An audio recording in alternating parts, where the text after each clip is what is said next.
Hi everybody, this is the Baseball Hut, the amazing, spectacular, terrific, the great one, the people's champion, your host, the Hut, and this is the Baseball Hut, and you need to subscribe to it and like the video. So we're going to talk about, again, Michael Conforto. As you know, he's the last really prominent free agent that's gone unsigned. He's the last player that has a qualifying offer.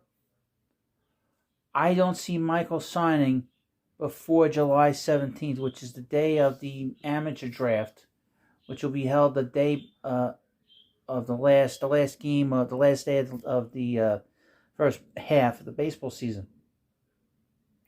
I do not see him signing anywhere until after that, because no team is going to give up a draft pick for him now. Maybe they would have done that. And before December, they may have done that 2 weeks ago when we started seeing the players signing with teams, but that's not going to happen now. He's not going to be able to play until August 1st, I would think, because he's going to need at least 2 weeks to get ready, and I don't see him being with any team until at least the earliest August 1st. He really messed up his free agency in a major way. You don't see this too often with a player. Some players will screw up their free agency in terms of on the field. We saw that a couple of years ago with Marcus Semien. When he played his last year with Oakland, he had an off season after having a big year prior. And then last year he had a big season, made a killing with a contract.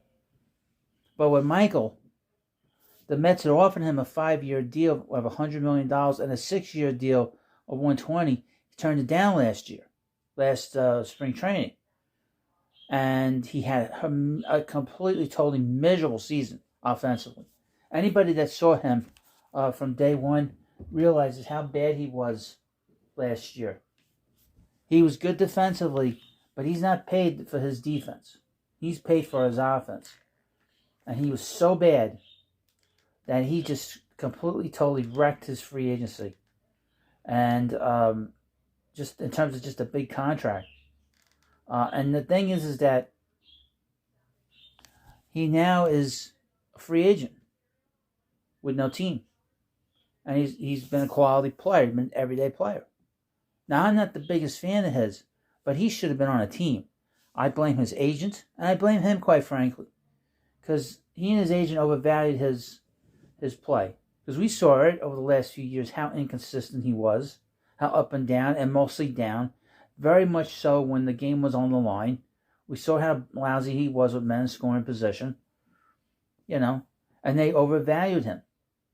Now the Mets are going to get screwed a little bit because they're not going to get a draft pick that would have been a top 30 pick.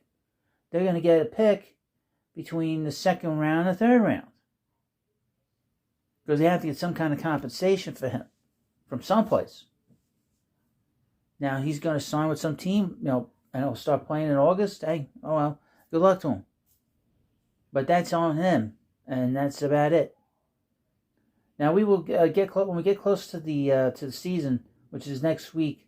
I'm going to try to get some people in here and talk about different teams, and of course, I'll give you my whole predictions of who's going to win what, and we'll go through everything.